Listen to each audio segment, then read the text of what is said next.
Hello दोस्तों, स्वागत है आप सभी का मेरे चैनल जोहार अपडेट्स में। आज हम इस वीडियो के माध्यम से बात करेंगे जैसे सीजीएल में जो लेटेस्ट अपडेट आया है।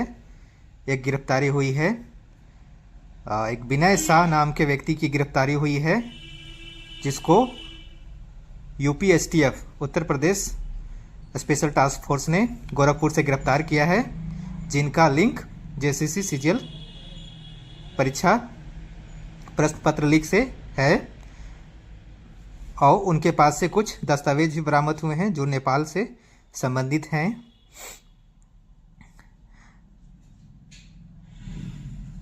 शायद से ये भी खबर है कि यूपी एसटीएफ ने विनय शाह को झारखंड पुलिस को सौंप दिया है। अब सीआईडी उससे पूछताछ करेगी और आगे की कार्रवाई की जाएगी। अब आगे बात करते हैं कि इसमें कोर्ट केस में क्या प्रभाव पड़ेगा।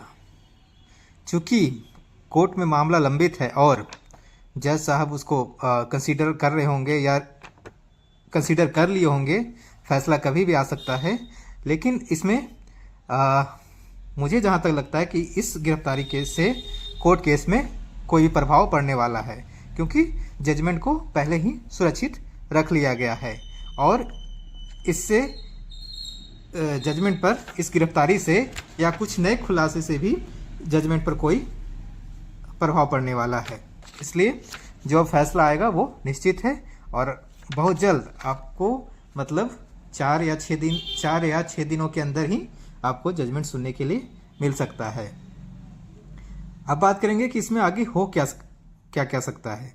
इसमें हो सकता है कि आपका सीबीआई जांच हो या सीबीआई जांच का ऑर्डर दे दिया जाए, प्लस उसमें स्टे को हटा दिया जाए। साथ में स्टे को, अगर सीबीआई जांच दी जाती है तो स्टे को हटा ही दिया जाएगा, क्योंकि जज साहब भी ये बात अच्छे से जानते हैं कि सीबीआई को जांच सौंपना मतलब ये एक लंबा प्रोसेस हो जाएगा और ये कितना लंबा जाएगा किसी को पता नहीं।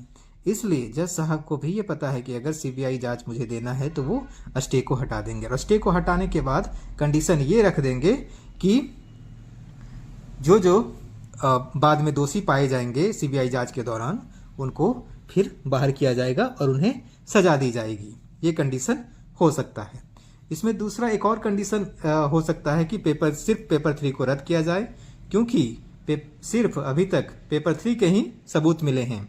बाकी पेपर 1 और पेपर 2 और 21 तारीख के कोई भी सबूत अभी तक मीडिया में या कोर्ट में प्रस्तुत नहीं किए गए हैं। इसलिए प्रबल संभावना है या ज़्यादा संभावना है इसकी कि पेपर 3 को ही सिर्फ रद्द किया जाए और कोर्ट ऑर्डर दे सकती है इसको, महीने 2 महीने में आप इसको कंडक्ट करा लें और फिर से मॉडिफाइड रिजल्ट पब्लिश कर सकते हैं। तो ये किया जा सकता है, जिसकी पूरी संभावना है। मतलब 50-50 में या तो सीबीआई हो या तो पेपर 3 रद्द हो, यही 2 कंडीशन हो सकता है।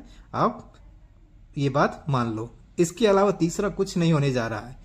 सीबीआई रद्द प्लस स्टे हटा दिया जाएगा और दूसरा कंडीशन होगा सिर्फ पेपर 3 को रद्द कराकर महीने 2 महीने में एग्जाम कराने के लिए बोला जा सकता है। अब बात करेंगे कि जजमेंट कब तक आ सकता है। जजमेंट आपका 27 या 28 नवंबर को मैक्सिमम चांस है कि आ ही जाएगा। 27 या 28 को जजमेंट आ रहा है। आप निश्चित रहें, क्योंकि जज साहब इतने सिंसियर है इस मामले में। अब वो ज़्यादा समय नहीं लेंगे और मैक्सिमम 27 नवंबर या 28 नवंबर को फैसला सुनाने जा रहे हैं। आप निश्चित रहें इसके लिए। आप बात करेंगे कि झारखंड में बेरोजगारी इतनी बढ़ गई है, समय पर एग्जाम नहीं हो रहे, वैकेंसी नहीं आ रही है, लेकिन इसमें सरकार तो पूरी तरह से दोषी है, लेकिन विपक्ष भी इसमें पूरी तरह से मौन है। विपक्ष हम लोगों की आवाज़ नहीं उठा रहा है, छात्रों की आवाज़ नहीं उठा रहा है। विपक्ष पूरी तरह से मौन है। अब पता नहीं विपक्ष को इससे क्या राजनीतिक लाभ नज़र नहीं आ रहा है। इसमें छात्रों के हितों से जुड़े मुद्दे उठाने में उनको लाभ नज़र नहीं आता होगा, इसलिए विपक्ष मौन है। अब छात्रों को अपनी लड़ाई अपनी से लड़नी पड़ रही है। मेरा आप सबसे निवेदन होगा कि आप आगे की तैयारी करते रहें। जो भी एग्जाम्स आगे होने वाले हैं, जैसे कि एक्साइज कांस्टेबल का एग्ज़ाम दिसंबर में होने वाला है, उसके साथ ही साथ फील्ड वर्कर का भी एग्ज़ाम होने की संभावना है। तो ये दोनों एग्ज़ाम को टारगेट करके जिन्होंने फॉर्म भरा है, आप इनकी तैयारी में लग जाएं, क्योंकि अगर नोटिस जेएसएससी की तरफ से 15 दिन पहले आता है, तो फिर आपको समय नहीं मिलने वाला है कि आप तीनों पेपर को कंप्लीट कर पाएँ। इसलिए अभी से तैयारी एकदम जारी रखें और 10 से 12 घंटा आप तैयारी को दें, क्योंकि ये दोनों एग्ज़ाम होना ही होना है। दिसंबर में पूरी तरह कंफर्म है कि एक्साइज कांस्टेबल और फील्ड वर्कर का होना है। इसलिए आप ये दोनों एग्ज़ाम को अभी टारगेट करें। बाकी जो वैकेंसी बाद में आएगी या जो परीक्षाएं बाद में होगी उन पर आगे आप ध्यान दीजिएगा, लेकिन पहले आप इन दोनों परीक्षाओं पर विशेष ध्यान दीजिए। चलिए ठीक है, आज वीडियो को इतना ही रखते हैं। आगे फिर कुछ भी अपडेट्स आता है झारखंड से रिलेटेड, जॉब से रिलेटेड, झारखंड में जॉब से रिलेटेड कोई भी अपडेट आता है तो मैं आपको ज़रूर बताऊंगा। कृपया मेरे चैनल को सब्सक्राइब कर लें, जोहार अपडेट्स को सब्सक्राइब कर लें और कृपया हमसे जुड़े रहें। वीडियो में बने रहने के लिए धन्यवाद। जोहार।